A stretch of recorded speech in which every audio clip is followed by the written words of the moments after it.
So my next question, this might be a little controversial. How did religion play into slavery? I'm so sorry. That's the best question. That's the best question, because too often, religion takes itself out of the conversation to pretend that Christianity was complicit or complacent with white supremacist ideology, but Christianity is actually responsible for white supremacist ideology. How do you say that, Conrad? Yeah, Look, explain. in 1095, there was a guy named Urban. He was a pope, right?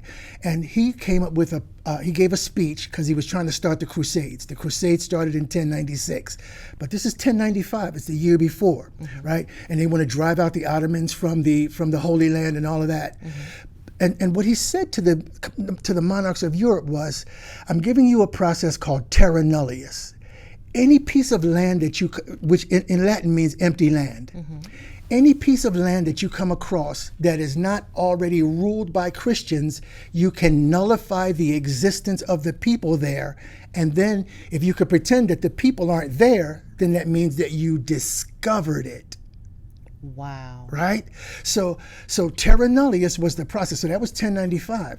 Then in 1453, the next pope, another pope, this because it's a few hundred years later, he took it a step further and he said, "I'm going to give you permission to vanquish, subdue, capture, and subjugate all pagans and enemies of Christ, and to render their persons to perpetual slavery."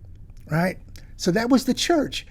So when you were in school and you asked your teacher if there were people here when Columbus arrived, how come we're saying that he discovered it? Right. Well, what your teacher either didn't know or wasn't allowed to tell you was about the doctrine of discovery. Because when Columbus got here, he understood that whole doctrine of discovery, and he understood the doctrine of terra nullius. So it doesn't matter how many indigenous people I see before me, the church has already told me that I can nullify their existence because they're not Catholic. So that means that I discovered it.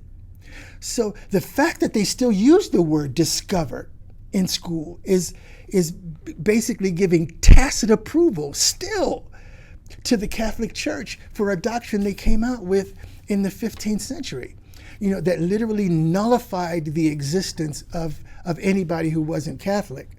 There's an indigenous author named Newcomb, Steve Newcomb, and he says that with that document, the Catholic Church literally declared war on the rest of the world, on the entire non-Catholic world. So I said all of that to lay the framework for white supremacist ideology, because it started as religious superiority, but it started in Europe, and so religious superiority was the embryo of white supremacy. So now this goes back to where the story starts.